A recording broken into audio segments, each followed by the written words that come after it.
Welcome back to the Wannabe Guru podcast. Thank you so much for joining me today. I love you all. Thank you for being here. Today, I'm going to be discussing success. This is going to be a two-part series, so hopefully you have the attention span to stick with me. We're going to be discussing the 8 pillars of success.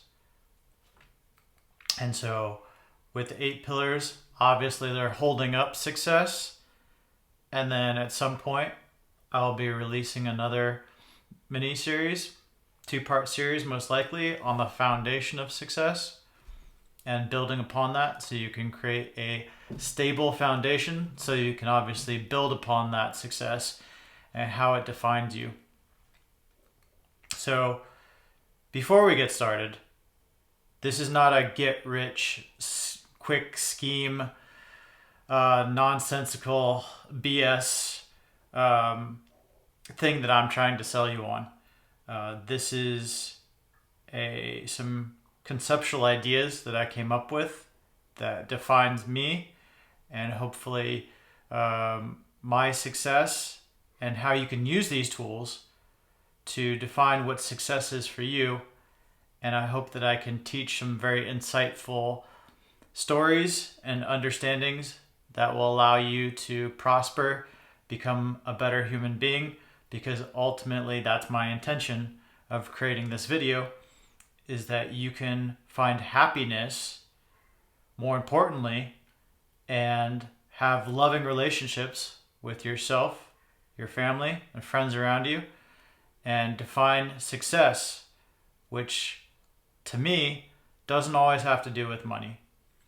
Money is a great aspect of it, and we'll talk about that. But to begin with, I'd like to say that I am the most successful person I know. So that's not coming from ego. That's coming from a well-rounded perspective of how I define my success and the ins and outs of losing what that is throughout my life and seeing it through many different aspects through myself and family and relationships, so that I could get to a point where I am now, where I feel I am extremely successful. Though I will build upon my success and I will get better as I evolve as a human being, I know that at this point in the now, I am very happy with where I'm at, and I would like to share some things with you that hopefully help you out as well. So, to begin with, the number one pillar to start off with is, what does successful mean to you? So, a lot of people that I meet, right off the bat, they go, how much money do you have in the bank? Right? And so that's always something that I reflect upon them to say, like, does money really make you happy? And you get to see, even with people, that have billions of dollars, the percentage in which these people are miserable is very high. So you have to come to understand that these people, though you look up to them, you look at who they are as a person, these overweight, like miserable looking people that look, some of these people just look like just hell. And you look up to them because they're billionaires and they've defined themselves as thus. And, I think that we live in a day and age that, people need to start looking at themselves in the mirror and defining what success means to them. And if money is really the foundation in which you're going to build your success on, I assure you, it's going to crumble. And so I've had to understand that and see that through many different instances in my life where I was able to look and see if that's what I really wanted to create my foundation on. Is that really one of the pillars that I want to put up to, put success onto? And so, a quick story so that you can understand my perspective I grew up with a mother and father that did not have the most money when I grew up. My father being a security guard, my mom working in a boot shop. And so I got to see my parents grow, evolve as human beings throughout my life. And it wasn't until I was about 10 or 12 years old that my, parents really started turning it around and defining themselves for what it meant to them to being successful. Now, eventually, they became extremely successful, or so I thought. But the reality is, my father, at a very young age, was very much into drugs. And I'm talking hard drugs, like cocaine and heroin, and eventually moved into prescription drugs. So, that being the case, I saw that for my father, though he made lots of money in the latter part of his life and became very well off, you could say, a multi-millionaire, the level of his happiness on a lot of different other sides was not. He was not a happy person. And therefore, eventually in what I would consider the earlier part of his life, he committed suicide because he only grew with his drug use. Though on one side his money grew exponentially, he made lots of money. On his happiness side of things, it lessened. His health, his drug use, and everything else plummeted while other sides grew. So I got to see firsthand the fact that if you're not balancing all the different components of what success means, then you can't really say you're successful. And that's what I'm hoping to share with you today, is if you're looking to become successful in all different facets, there's a balance to each thing. And if you lack at one, it's going to affect the others. Or if you try and stuff it down, eventually it's going to catch up to you. And so I got to see that firsthand. I've got to see it in my life firsthand. And I'll share with you some stories. Maybe not so much in this one, in this podcast, but definitely if you follow me, you'll hear a lot of stories where I've risen to certain points and then I've fallen. But I feel like in all the failures that I've had in my life, which have been many, I've also been able to create great teachings from those failures to teach myself and then hopefully you, the viewers, of things that I've been through, so that you can take upon those teachings and implement them into what you define as your success. So I'll tell you a little bit about my success. What makes me feel successful is the relationships that I have around me. My partner, my wife, the relationship that we have, constantly growing together, getting better as people, as human beings, as a unit, having a wonderful relationship with my daughter, making sure that she understands I'm always there for her and that she looks up to me as a person, a human being, and sees that I'm constantly trying to grow and get better, and that I also wish that upon her each and every single day, because that is extremely important to me. There's so many different factors that come into my happiness, and I need to feel healthy. I think health is a big component of what drives me in my success, though it might be completely different from you. If you're extremely overweight and that makes you happy, that is great. That is your success. Though I might have to add, I usually tend to find most of the time if you're not fulfilling your body's needs in being healthy, because typically your body does want to thrive and maintain a level of success within itself. It does want to be happy. It does want to feel energetic and have that energy to do what it wants to do. If you're not giving it that, then I would have to say I don't necessarily agree with the fact that if you're not maintaining what it is that is your temple, your body, then you need to really step back and look at that. I also see the component of having money. Of course, I want a beautiful house. I want to live in a beautiful area with wonderful neighbors. I have hobbies that also are expensive. Let's boil it down to the fact that I love building hot rods, and I don't just send these cars out to different people. I can show you at some point vehicles in my garage that I'm working on right now, and these hobbies are not cheap.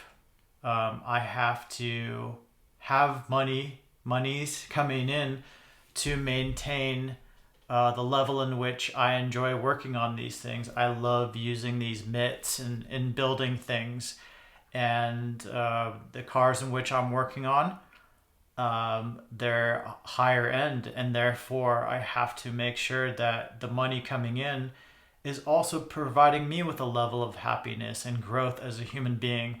And I see that that's very important to my level of success, knowing that if I'm happy and I'm doing the things that I love, everybody around me is going to prosper. And therefore, I'm going to radiate that happiness and successfulness within myself, growing, learning how to work on these different things, learning how to work on myself. And therefore, everybody around me will see that. I find the time every week to work on these different things. It's not always necessarily cars. I have less expensive hobbies like gardening. I love working outside. I love working in the sun. And so in these times that I'm able to do these things, that defines my success. What do you do to define your success? What makes you happy? Are you able to find the time within the week to take a little time or a moderate amount of time for yourself to fulfill those different parts of you so that you can help the people around you, or at least help yourself for now, so that you can drive yourself to finding higher levels of success? And so each and every day I see these get rich quick schemes that are out there. I go on, things like Instagram where people tell you, hey, play this video game and you'll make $5,000 a month. Well, great. I have to say that 99% of all that stuff is absolute bullshit. The fact that you're being fed this nonsense and you're feeding yourself this stuff is not going to help you out. It's not going to define your success. It's not going to fulfill you with what you need to by staring at a screen. Though it can give you some mild satisfaction, instantaneous or instant gratification, that's fine. Sometimes you may need that, but it's not going to fulfill you in the ways that you need to. You really need to sit down, write everything out, and make a chart on what fills you up and what defines your success as an individual, and not go out there and seek what it is that other people are doing, because we're all so unique and you need to find what makes you happy. Start with that. Start with your foundation of what makes you happy, and then you can build upon that and start to understand all the different factors that come into place. And you'll tend to find when you start, branching out, creating these different bubbles of what it is that makes up the whole, the unique whole of yourself with all these different things, you're going to find it's a lot. It's a lot of different things. And so you got to start somewhere. And I highly recommend sitting down, writing it out so you can physically see it, and then start, breaking it down to what really feeds you. Because of course you may write down a couple hundred things, but ultimately you're going to tend to find there's really only a handful of things that really defines you as a person and makes you feel great. So let's go on to number 2. What do you feed yourself with? So when I say feed, that doesn't always necessarily have to mean food. When we feed ourselves, I define everything as energy. So in feeding yourself, I would have to say, who do you surround yourself with every day? Do you have to go to work? Sometimes you're with people that you enjoy, sometimes not, sometimes you just cope. So look at that. Look who you're feeding yourself with every day, or feeding yourself with, but also who you're surrounding yourself with, and the relationships that you have with people. And if that's bogging you down, then obviously you need to start looking at that. When you feed yourself too, I feel like these two things right here are also sucking up information, what you're looking at every day. TV shows, people, food, these are all things you're feeding yourself with. And so from my experiences, especially with the TV, let's say screen time, I've had to redefine what it is that fulfills me. And so I've fluctuated throughout my entire life in different levels of screen time, but I've had to reaffirm the fact that there's only certain things that I want to watch that really give me the energy that I want to, as far as evolving as a human being and feeding myself with things that I'm ultimately learning from.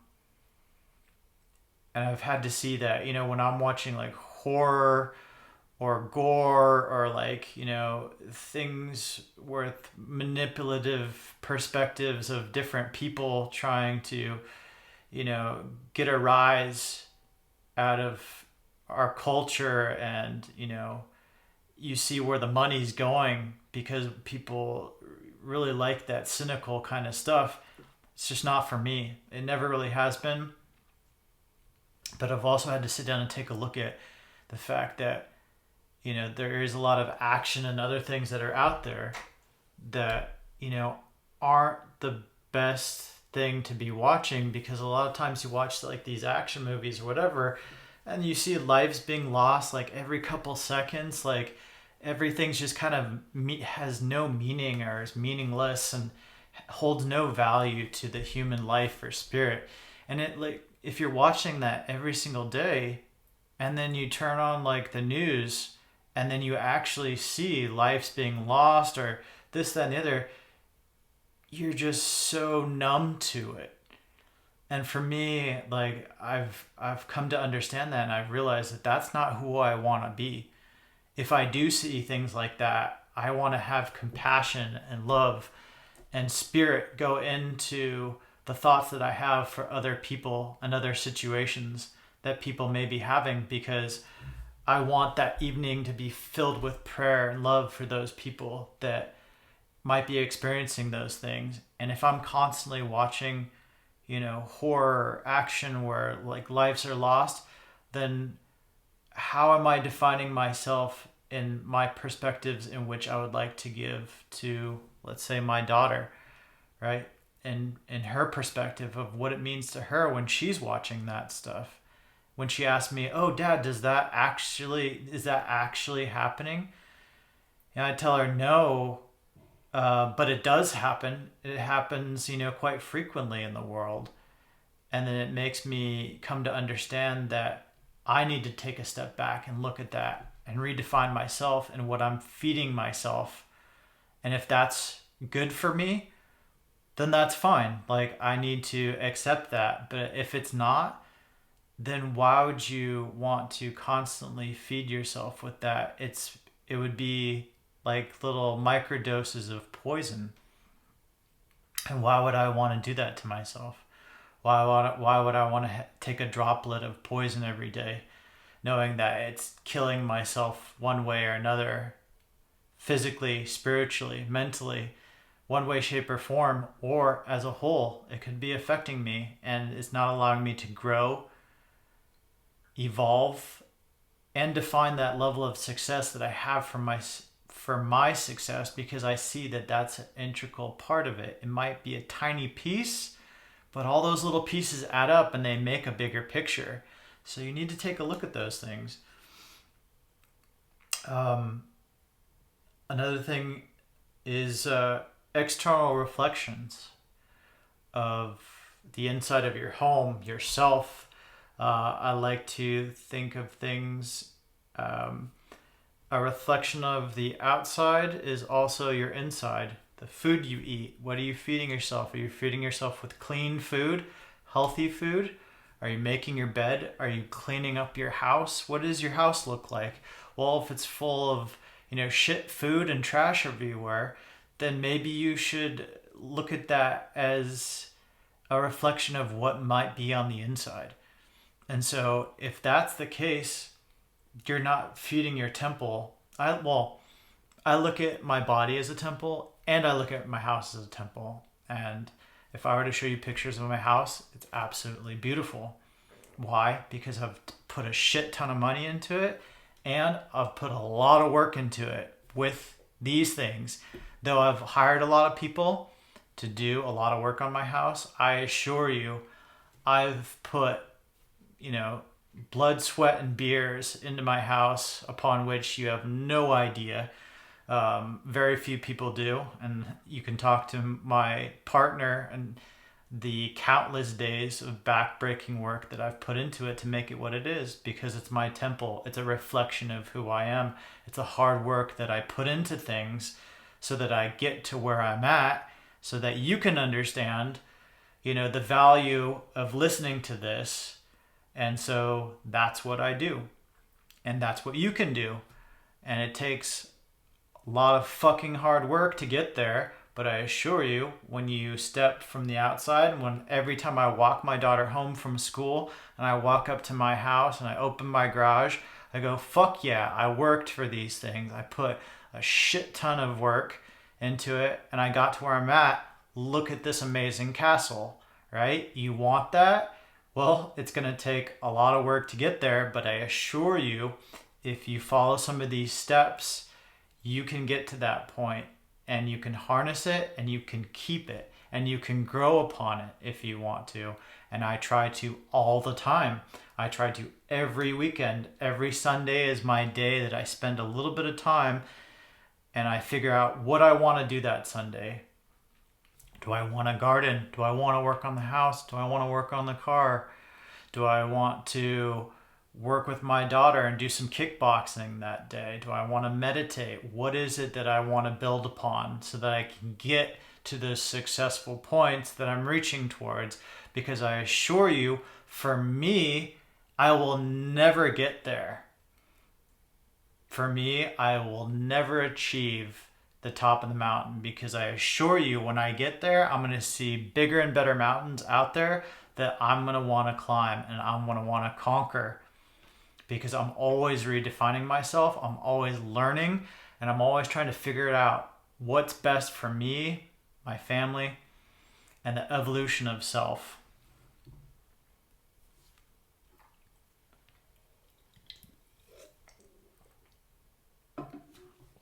All right. Number 3, stop the what if. What if this? What if this happens? Oh shit, look at the news. Look what's going on in the world. If it's affecting you, I completely understand. There's a lot going on right now. And frankly, there's some stuff that's affecting me too. But If it's not, and it's not happening to you right away, and you're imagining all different kinds of things, the world coming to an end tomorrow, how is that helping you in the now? How is it helping with your wife or significant other, husband, kids, extended family? How is that helping them? You manufacture your own problems, right? If you're waking up every day and you're thinking to yourself, what's going to happen with the stock market tomorrow? What's going to happen with my stocks? Where is this direction going to go? What if, right? The stress management and the way your body produces is a giant chemistry set. So if you're worried, then not only are you going to be affecting yourself, and you're going to throw off so much of your hormones and what you're trying to do, but also you're going to radiate that energy, and it's going to affect all the people around you, right?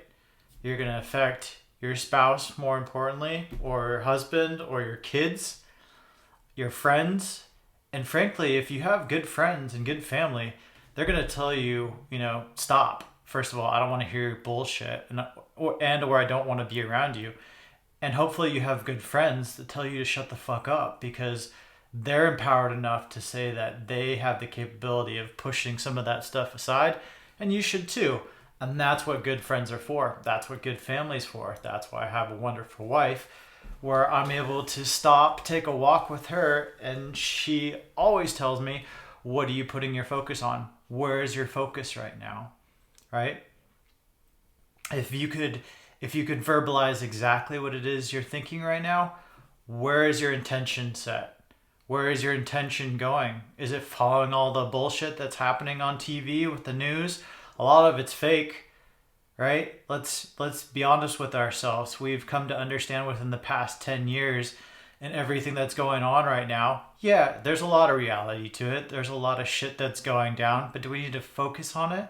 Because we have no idea at this point what's actually true unless you're physically there, or you know somebody that's physically there dealing with those issues that can tell you firsthand of what's happening.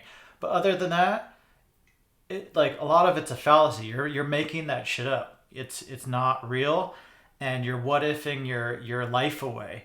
Because if you're every day what ifing all the different things that are happening, you're not really living. And do you want to do that? Do you want your kids to look up at you and see dad sitting on the couch with a beer or what have you, like worrying his life away, and they're thinking to themselves, shit, should I worry more? Is that what I should do with my life? Right? Take control of your doubts. Don't doubt yourself. From a man to a man, it's not the way to go. It's not the way to go for your relationship, for yourself. You need to take charge, and you need to take control of your thoughts, your emotions, because it's manifesting in your body, and I assure you, it's radiating out to everybody else. What is your belief system? What is your faith? Doesn't matter necessarily your religion, but in all reality, how are you defining your perspective on moving forward for yourself, for your family, for your faith, for your temple, right? What are you doing for yourself in taking those next steps? So stop what-ifing your life away. It's not worth it. Take control. Number 4, find that which empowers you. What is power? Is it derived from the ego? What are you harnessing deep down within yourself so that you can allow that to blossom? Empower yourself with different things. I always say, try new things, right? If you're like, I'm not really sure what empowers me, get out into the world. Try some new shit.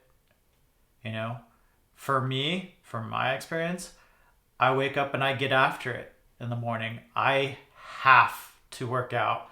I have to get my yayas out. I have to know that all the stress and bullshit and everything else that's going on, I'm able to work that stuff out within myself, and I free myself every single day. I break the chains of what it is that I know is complete nonsense.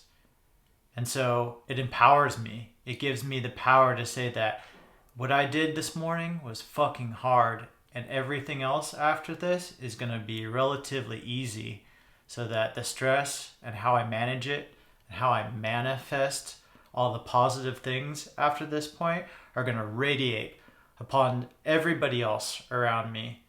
And I am empowering myself because I know that I'm doing the right thing, and that at some point I'll go try new things. I love to travel. I love to meet people. I love to do interviews. I love to learn.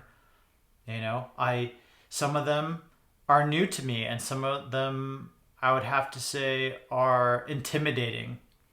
But I think through getting uncomfortable and finding that intimidation value in trying and doing new things is super important with empowering yourself. It's very necessary that you find those tools around you through different sports or activities. They empower you. They push you towards your goals of what you need to do and what you need to take care of every single day, because every single day is a stepping stone, a baby step to the right direction that you need to take to achieve the levels of success that you're looking for.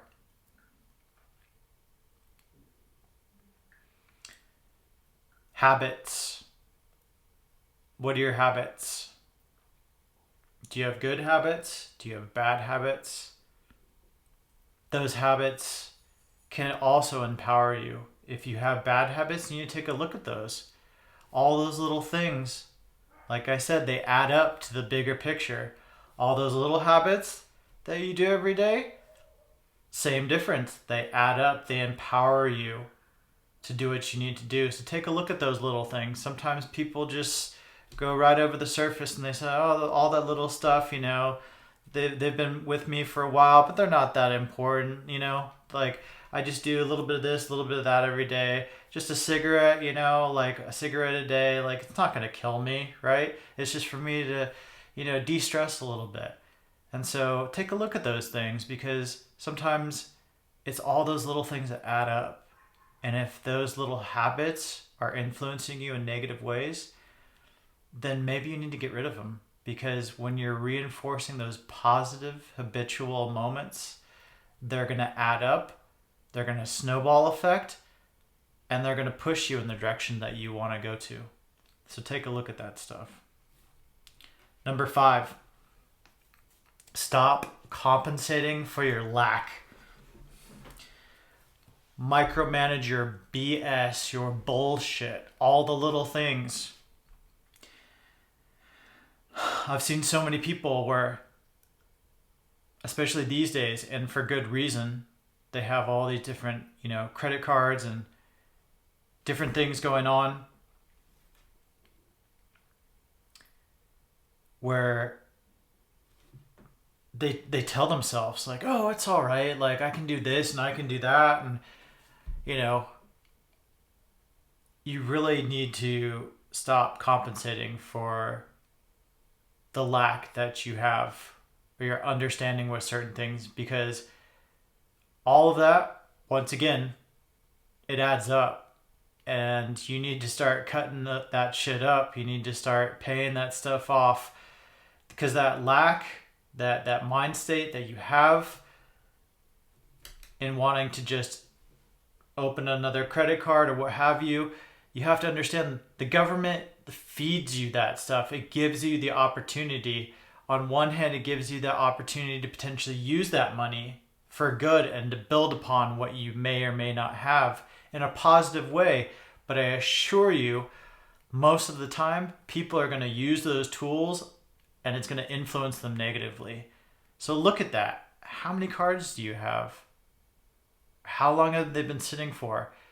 what is the percentage on each of those? And all those little pieces, once again, it's going to add up and it's going to influence you. That lack mind state of what you can or cannot do is going to haunt you every single day. And you need to look at that and see what words you use to describe yourself, to describe the direction you're wanting to go, how you talk to other people about what it is that you want to do. And really look back, even record yourself. Record what you're saying to yourself or other people, and then listen to it. And I assure you, a lot of times you're gonna see and or hear a lot of words that don't justify what it is deep down within yourself that you want to do. You're gonna see little spikes of words that really don't send you in the direction that you're wanting to, because you have a lack of direction of where you want to go. That fire that you have needs to rage and burn away all that nonsense within yourself, all those different words that you abuse yourself with, that doesn't allow you to get to the direction that you're going. A lot of times, what you tend to find when you listen to that stuff, when you really ask your friends, and I mean true friends that are going to tell you straight up, or family, when you ask them a serious question like, what do I sound like? Am I influencing you positively? And, how do I sound when I talk about this stuff? And if they're your friend and or good family member, they're going to tell you what's up. And they're going to tell you that you don't always sound the most positive, and the way you talk about yourself isn't so great. And as much as you want your kids to do well, it doesn't sound like you're talking to them very nicely, or you're not really doing much for them to grow as an individual. And the way you talk to them sometimes when you're stressed out sounds absolutely horrible. I see the stressors of what people are dealing with nowadays, and how they talk and influence the people around them is unjustifiable. And so you need to look at that. You need to look where you're lacking in your life. You need to cut off those different parts of yourself so that you can understand and justify why it is you're saying those things. And typically, when you really listen, you're going to see how to make those changes. And in order to do that, you really have to listen to your friends, family, and or record yourself so that you can see how you're really talking and your self-talk to yourself, because self-talk is extremely important in the way you move forward.